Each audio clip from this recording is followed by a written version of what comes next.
Going on, everybody? This is your boy Red, host of the RH3 show. Listen, this is my first review for season 3, episode 1 for Real Housewives of Atlanta. Y'all, take a look at my notes. Just look at all of the notes. Hold on. There we go. Look.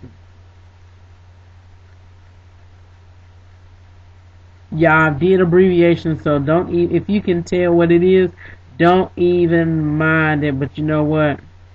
I have a whole lot to talk about, as you can see. I have a whole lot to talk about, so please stay tuned. I'm getting in. I'm giving. Oh my God! Stay tuned. You do not want to miss it. Roll the credits. Yeah.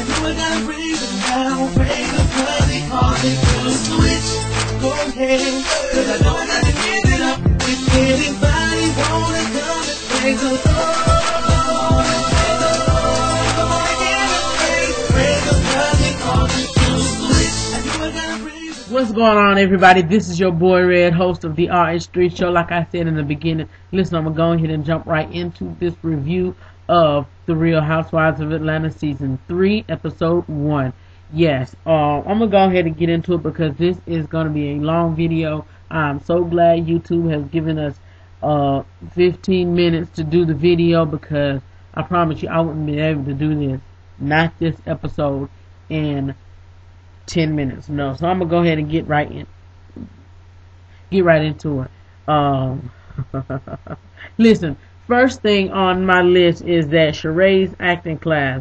The first beginning when she was talking with the white guy, and I was like, she wanted a divorce. When the guy asked her for a baby, I'm like, no. I said, Sheree, you gotta be kidding me. But then when they said cut, I was like, thank you. It was not a real, it wasn't a real scene, and that guy wasn't her boyfriend or fiance, husband, whatever. I was shocked. Listen, next, I started laughing when Nene came into when Nene came into Sheree's house, and was surprised to see what Sheree was doing, and said she didn't know, and then Sheree felt somewhat embarrassed, and she wanted to keep that under key or whatever, and didn't want nobody to know about it.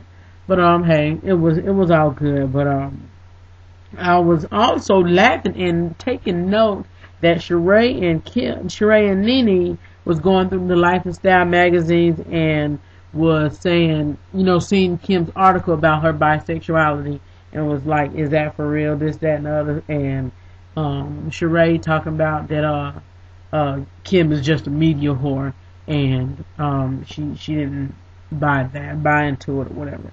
Then it goes to Nene's house, and she's getting ready for Kim's visit, and when I tell y'all Nene went out, she went out. She did the dress, the gown, she hired a private chef, everything, the wine, everything, and the food looked good or whatever, and it seemed like they was having their own little reunion. So yeah.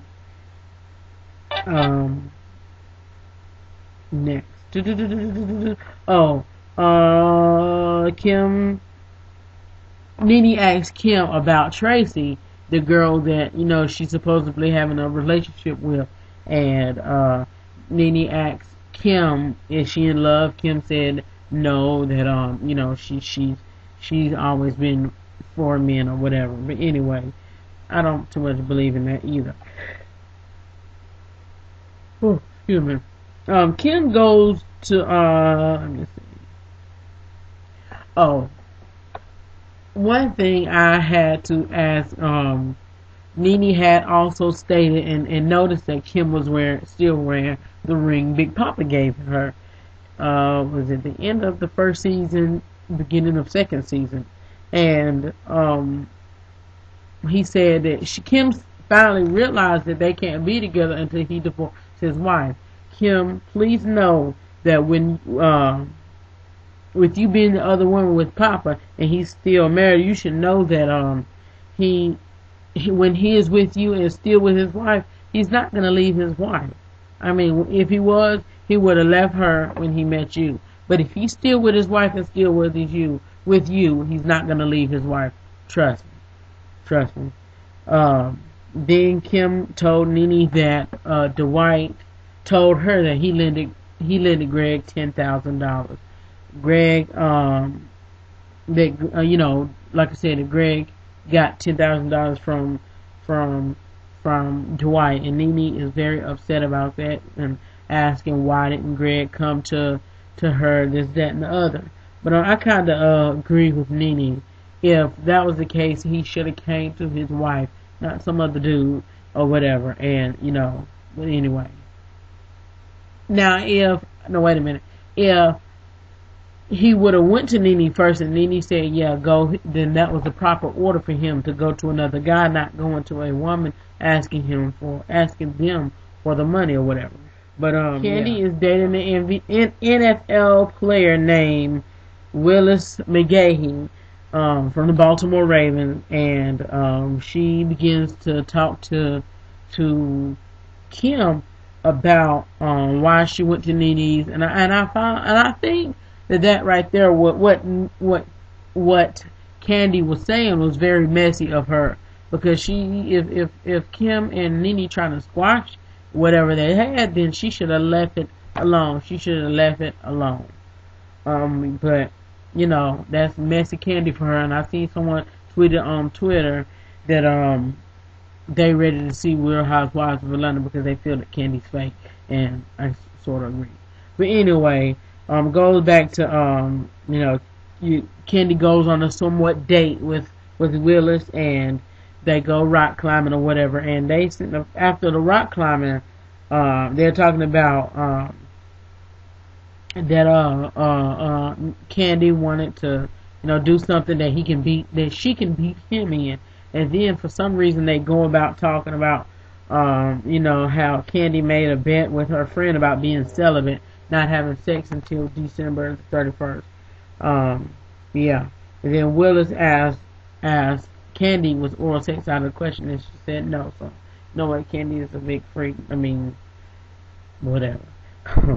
But then the scene goes back to Kim's house, and she's on the PC talking, and her daughter Brielle comes up and starts talking to her about some foreign exchange guy who she got a little crush on. Then she ended up putting her heels on the table. Okay, let's reenact this.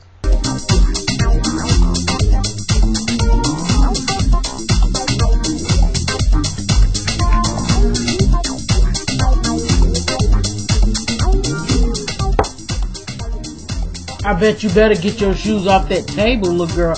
I don't know what's your problem. Them shoes don't belong on that table. Get them off before I knock you out. That's what it would have been. And then they getting into talking. Brian shows Kim the picture of the guy on the computer. Kim asks her the 13-year-old girl, I believe she's 13 or 14. Anyway, she's still young. Has she kissed the guy or whatever? Then she ended up calling her a boy kisser. Kim, the question that you was asking her and the response that Brian gave you was too grown. Then we meet Miss Messy Phaedra. That's what I'm gonna call her throughout this whole review and throughout this whole season, because this episode she ends up being messy. She was. To me, she was. She goes on displaying who her husband, I think his name is Apollo, is, and how she trapped him literally with a prenup. She's saying he signed a prenup because he loved her. I mean, if you loved me, you would trust me with whatever, and not force me to sign no prenup. I don't want your money. I want to make my own. So it does. I mean, if you insecure that much, then we don't need to be together. No prenup need to be in between this relationship. That's how I feel. But anyway, I feel men are trapped and women are trapped, in between the prenup. If you have any questions about that, email me, rh3show@gmail.com, or you can put the comment below in the information bar, underneath the bar, info box, whatever. Then you can tell this guy has a relationship with God because he respectfully prays and says a prayer during dinner.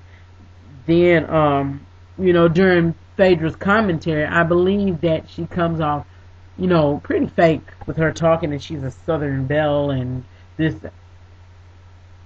I mean, Phaedra, please, come on. She goes to visit Dwight, and he is not letting us forget that he helped Sheree in the She by Sheree fashion show. I helped Sheree, this, that, and the other. Then he goes to tell Phaedra that he put some money into Sheree's fashion show, whatever. I do not like a person who brags on what they do for somebody. Phaedra is also rambling about what Dwight should do about that situation, and should take Sheree to civil court, but Sheree don't have no money. Phaedra, that's the first messy comment that Phaedra made in this episode, and she continues to make them. But I really don't too much care for her. But then he goes to ask Greg about the money. He's explained that it was a loan, I believe, or it was a something, I don't know. But he's explaining, I guess, Nene believes. Then it goes to Kim is arguing about her daughter. No, Kim and Kandi is in the house, and Kim and Kandi is talking, and then her daughter asks her some questions. Kim says no. Kim's daughter is talking back. They're arguing. Kim counts. I agree with Kandi when she says, "Why is you counting? What is you gonna do?" Then Kim justifies the fact that when I get to 2, you see she moves or whatever. No, it wouldn't have been no counting. She would have got a spanking if she would have told her, "I didn't want to listen to what you gotta say." I'd have punched that little girl in her throat. Okay, next, and then Sheree. It goes to Sheree in the house talking with her stylist. He comes. I think his name is Lawrence or whoever. I don't know, but he comes into the house, and they talking about the shoe party or whatever. And on the way to the shoe show or shoe fashion show, what's they call it, shoe gallery or whatever. Nene and Kim talks about Nene's happiness with her husband, and Kim asks Nene, do she still love Greg? And Nene says that she can't say that she loves her husband, but she like him or whatever. But then she writes a check for Dwight for $500 and try to replace the money that Dwight gave her husband. They arrive at the shoe party or whatever. Phaedra and Dwight show up. Then I'm just paraphrasing all of this. Then Nene goes and gets in Dwight's face and saying, "You borrow the money or whatever." And one scene in that segment was when Dwight came and tried to give Nene a hug and said, "Can I get a hug?" And she said, "Not really." And then he was like, "Oh, okay, that's fine." She said something, "Yeah, boo." And then he said, "Boo, that was so last year," or whatever. And they arguing, and Sheree seems to never, she seems to never fail me when she said, when she was telling Nene, "Don't worry about it, come on, don't worry about it, boo." Wow, I really did enjoy this episode. That was a quick 12-minute review of The Real Housewives of Atlanta. It's going to get good, I promise you it is. It seems like Nene and her husband still going to have trouble. Nene and Kim going to get into it again. Phaedra has her baby. Kim and Phaedra gets into it, but it is whatever. It's nice. And then it shows a scene where Kim says that she just, not Kim, but Kandi says that Kim got one single and she thinks she's please stay tuned to this review. Stay tuned to other reviews. In the meantime, you guys have a blessed and wonderful day. Make sure you follow me on Twitter, twitter.com/the RH3 Project. Facebook me. Friend me on Facebook. I enjoy to communicate back and forth with you. Facebook.com/the RH3 Project. And here and there I also do live broadcasts from Blog TV. blogtv.com/people/vintage soul star. In the meantime, you guys have a blessed and wonderful day, and I'll be talking to y'all soon, Friday, with this week's entertainment news. Talk to you. Peace. If anybody wanna come and praise the Lord, praise the Lord, praise the Lord, praise the Lord,